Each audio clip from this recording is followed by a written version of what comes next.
Yo, if your loops and beats keep getting ignored, if you're wondering why you're not landing placements, and everything's just blending in, there's probably a reason. Actually, like 10 of them. Let's break down why your beats don't sound unique and exactly how you can fix that without buying a single plugin. Number one is that your craft is not developed yet. Let's be real, some of y'all are skipping the work. You want to stand out, but you haven't sharpened the sword yet. You're trying to do it all by yourself, but this game relies on others. Developing your craft comes from working with other people, getting feedback from other people, taking influence from other music. So with that being said, if you're taking influence from other music and you're still working on developing your craft, your music might just sound like everybody else's. But those are the steps that you have to take to eventually develop your own sound. We're all restricted to the same 12 notes and you can only do so much.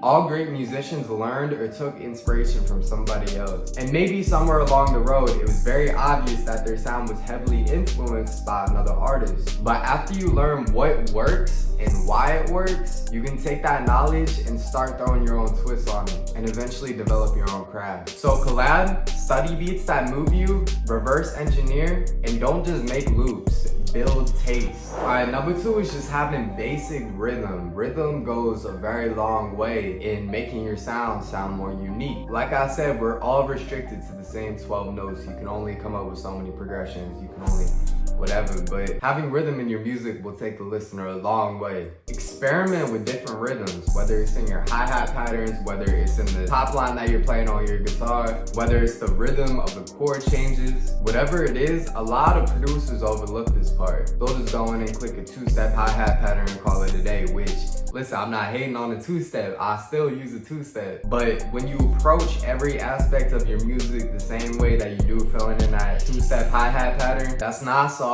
There's no soul, it's just structure. A lot of people's beats sound like framework to what could be great. So even if it's just small stuff, even if it's just playing percussion out on your computer keyboard, having those small imperfections will make your beat feel a lot more alive and just help them to stand out a little bit more. And the next time you're trying to lay down a pattern, snap the grid to something that you wouldn't normally have it on. So if you usually work in half steps, try to change it to third steps and just experiment, see what works. Alright, number three, you're not using space. If everything's just playing at once, nothing can stand out. If everything's just cluttered together, how is anything supposed to stand out? So having space and having silence, using silence as a tool is something that is so great and so many people don't really think about too much because they're always focused on how can I fill in these pockets with more melodies and blah, blah, blah, blah, blah. But a lot of the time what people need is less. They need more space. That point that I brought up kind of reminds me of like the call and response technique when you're making melody. Alright, so this next point, number four, kind of blends into the last one that I was saying, but it's that you're layering too much. You're trying to add too many sounds. What's so important that I've realized is that having less patterns that sound good and sound unique and fit well with each other is gonna always be so much better than just trying to layer sounds. If you have one layer down and it's not sounding right, throwing more sounds on top of it is probably just gonna make your whole thing go to shit. So I would say focus on having minimal layers that sound really good. Alright, number five is that you think that having plugins or having gear is gonna make you more unique, and you couldn't be more wrong. It's having those limits that will actually push your creativity. It's the lack of resources that'll force you to bend your ideas in ways that you wouldn't have before. You look at things differently and you're forced to expand your mind when you have less to work with. So sometimes even when I'm cooking up, I'll purposely limit myself from using all of my extra gear just so I can improve on my skills and make myself do things that I wouldn't have thought to do before. So even if you do have plugins, even if you do have all them crazy effects, maybe try to limit yourself one of the next times you're cooking up. And if it's extremely challenging for you, you should probably do more of it, because that probably says that you're relying too heavily on effects and VSTs to carry your sound. If you can make something that sounds very, very good with limited resources, imagine what you can make later down the road when you do have those access to the resources. So hone in on your craft and refine it. Refine your skill sets before you go out trying to invest all your money into more gear, because you're probably just gonna be wasting your money. Number six, so overlooked, bro. So fucking often overlooked. People do not listen to me when I say this, bro. Transitions will make your beats go so far, bro. I'm telling you. Transitions can make the entire difference between your beat just sounding like a loop over and over to making it sound more like a composition that draws you in, and then, you know, kind of back off it, and then it's like kind of sucks you back in when the transitions are coming in. So it's also easier for the artist to kind of identify what part of the beat that we're moving into. I'm telling you, even if you have quiet transitions, I usually like to have my transitions kind of loud, but certain beats, I don't think transitions should be as loud. And in those beats, I'll still have transitions, but just make them quieter so that it's less about something that you hear and you just feel it more than anything. I'm telling you, even if it's small, even if it's quiet, it's very important to have transitions, I think. All right, number 7 is that you're cooking in a vacuum. You're not open to collaboration. You're not open to feedback. You're just closed-minded. This industry is all collaborative, and everybody has their own unique ideas. We're all bouncing ideas off of each other's creativity.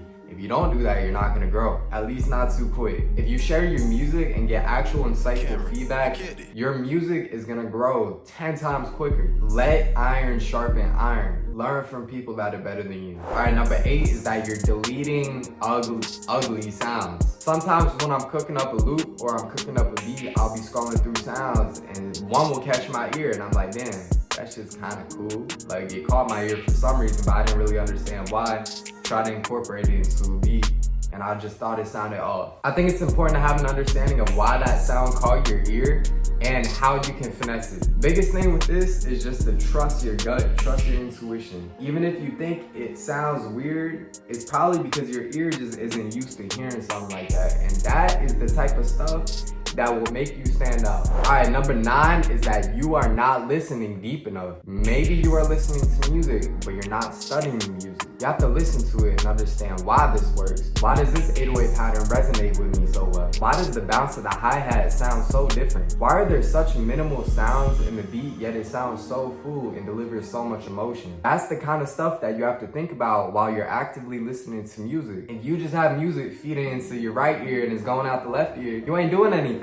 You ain't improving on anything. You ain't learning anything. So you gotta actually listen to the music and understand why it works. Take away while you're listening. Take away and be an active listener instead of just being the average consumer. Number 10 is that you are scared of risks. Now this kind of is related to what I said about having weird sounds. You don't know if it's gonna work. Those type of risks are what bend the boundaries, are what pushes the sound forward. Always what ends up being the next wave is what everybody hears at first and they're like, damn, I can't really tell if this is hard or if it's complete doo-doo. Just because we're not entirely used to hearing it yet, so it might sound a little bit weird.